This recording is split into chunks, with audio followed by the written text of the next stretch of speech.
ये क्वेश्चन आपका class 12th mathematics integrals का है, जिसे कि हमने क्लास 12th एनसीईआरटी के मिसलेनियस से लिया है। इस क्वेश्चन में आपसे 1 upon x square whole into x to the power 4 plus 1 to the power 3/4 into d x का इंटीग्रेशन फाइंड करने के लिए बोल रहा है।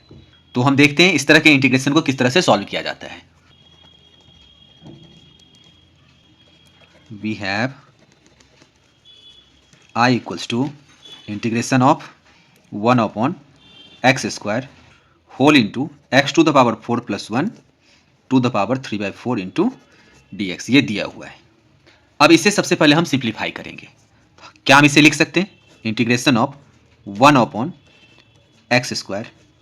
अब देखो यहां से मैं x to the power 4 plus 1 से एक्स टू द पावर 4 को अगर कॉमन ले लूं तो ये हो जाएगा आपका 1 plus 1 upon x to the power 4 whole to the power 3/4 into d x. इसे हम फर्दर लिख सकते हैं integration of 1 upon x square. अब ये है आपका x to the power 4 to the power 3/4।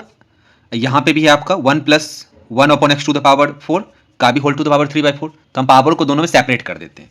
क्यों? क्योंकि हमें पता है अगर कहीं पे आपको a इंटू बी की पावर n दिया हुआ है तो हम इसे लिख सकते हैं a की पावर n इंटू बी की पावर n। हम ऐसे ही कर देंगे यहाँ से। ये 3/4 दोनों में सेपरेट कर देते हैं।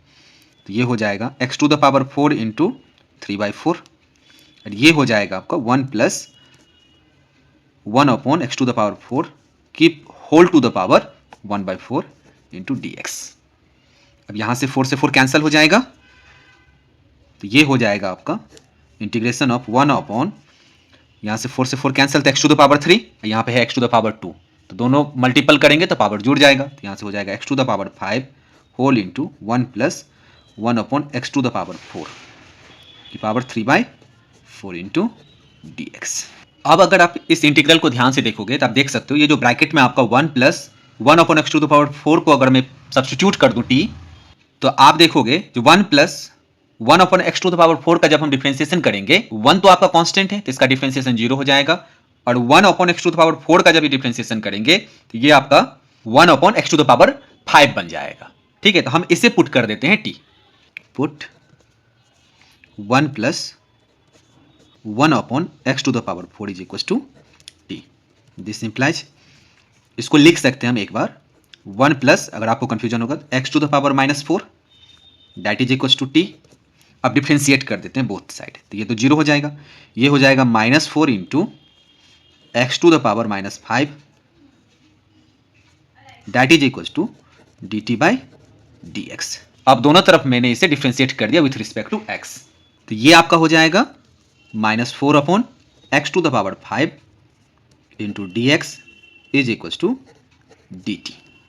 तो दिस इंप्लाइज, अब यहां पे हम देख पा रहे हैं जो d x upon x to the power 5 तो है मेरे पास में, तो इसको लिख लो आप 1 upon x to the power 5 into d x is equal to -1/4 into d t. तो नाउ अब इंटीग्रेशन क्या हो जाएगा आपका? Integration is equal to integration of, अब यहां से हम 1 upon x to the power 5 into d x को लिख सकते हैं -1/4 इंटू डी टी। ठीक है, होल अपॉन में हो जाएगा ये 1 plus 1 upon x to the power 4 को मैंने टी माना है, टी टू द पावर 3/4। तो ये हो जाएगा आपका -1/4 integration of d t upon t to the power 3/4। इसे हम लिख सकते हैं फर्दर -1/4 इंटीग्रेशन ऑफ टी की पावर -3/4 इंटू डी टी। ठीक है, अब इसको इंटीग्रेट कर लेते हैं। जो आपने x to the power n into d x का इंटीग्रेशन किया था, ये होता है आपका x to the power n plus 1 whole upon n plus 1 plus c. तो हम यहाँ पे सेम लगाएंगे, ये हो जाएगा -1/4 इंटू टी की power -3/4 plus 1 upon -3/4 plus 1 plus c. तो इसको सॉल्व करेंगे तो ये हो जाएगा -1/4 t to the power -3 plus 4/4 whole upon में -3 प्लस 4/4। एलसीएम लेकर के मैंने इसको सॉल्व किया है, प्लस सी। यहाँ से हो जाएगा -1/4 टी की पावर -3 प्लस 4 को जोड़ेंगे तो 1 हो जाएगा 1/4 होल अपॉन में 1/4 प्लस सी। अब इसको एडजस्ट कर लेते हैं। अब यहाँ पे आपका 1/4 और ये नीचे का 1/4 कैंसल आउट हो जाएगा, तो ये हो जाएगा आपका माइनस इंटू, टी के जगह पे हम वैल्यू पुट कर देंगे 1 plus 1 upon x to the power 4। ठीक है, whole to the power 1/4 plus C.